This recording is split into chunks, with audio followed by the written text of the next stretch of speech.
महादेवी वर्मा की रचना स्मृति की रेखाएं। महादेवी मूलतः कवयित्री हैं, परंतु उन्होंने गद्य में भी श्रेष्ठ लेखन किया।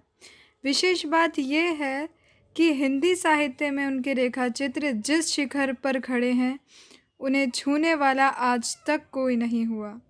एक महादेवी ही हैं जिन्होंने गद्य में भी कविता के मर्म की अनुभूति कराई और गद्य कविता निकषम वदंती को चरितार्थ किया। स्मृति की रेखाएं में निरंतर जिज्ञासाशील महादेवी ने अपनी स्मृति के आधार पर अमिट रेखाओं द्वारा अत्यंत सहृदयता पूर्वक जीवन के विविध रूपों को चित्रित कर पात्रों को अमर कर दिया गया। महादेवी ने अपने अधिकांश रेखा चित्रों में निम्न वर्गीय पात्रों की विशेषताओं, दुर्बलताओं और समस्याओं का चित्रण किया है। वृद्ध भक्तिन की प्रगल्भता तथा स्वामी भक्ति चीनी युवक की करुण मार्मिक जीवन गाथा, पर्वत के कुली जंग बहादुर की कर्मठता और फिर मुन्नू,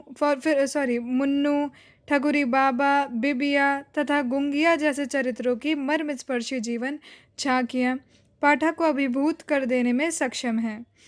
अपनी कविताओं में वैयक्तिक वेदनानुभूति एवं रहस्यात्मकता के लिए जानी जाने वाली महादेवी वर्मा अपने गद्य साहित्य में सामाजिकता की ओर उन्मुख दिखाई देती हैं, जिसका एक सशक्त प्रमाण उनका गद्य संग्रह स्मृति की रेखाएं हैं। स्मृति की रेखाएं को कुछ विद्वानों ने संस्मरण विधा के अंतर्गत रखा है, तो कुछ ने रेखाचित्र के अंतर्गत, कुछ ने इसे संस्मरणात्मक रेखाचित्र कहा है, तो कुछ ने रेखाचित्रात्मक संस्मरण। चाहे इसकी विधा कुछ भी हो, इसमें कोई संदेह नहीं कि ये गद्य कृति हिंदी गद्य साहित्य की अमूल्य निधि है। इसके गुंगिया, बिबिया, ठकुरी बाबा, भक्तिन आदि संस्मरणों में जिस सामाजिक संलग्नता, आमजन के संघर्षों, दुख सुखों में सहभागिता, आत्मीयता तथा करुणा का परिचय मिलता है, वह अप्रतिम है। महादेवी वर्मा ने स्मृति की रेखाएं में उत्कृष्ट गद्य शैली का भी निदर्शन प्रस्तुत किया है। शब्दों के नपे तुले एवं सटीक प्रयोग में वे अत्यंत कुशल हैं। ध्यातव्य है कि महादेवी वर्मा कवयित्री होने के साथ साथ चित्रकार भी हैं।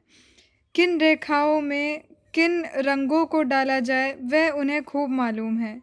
चित्र को रंगीन बनाने में वे अपनी काव्यात्मक प्रतिभा का उपयोग करती हैं तथा बिंबात्मक बनाने में अलंकार का। उनके गद्य का एक उदाहरण प्रस्तुत है।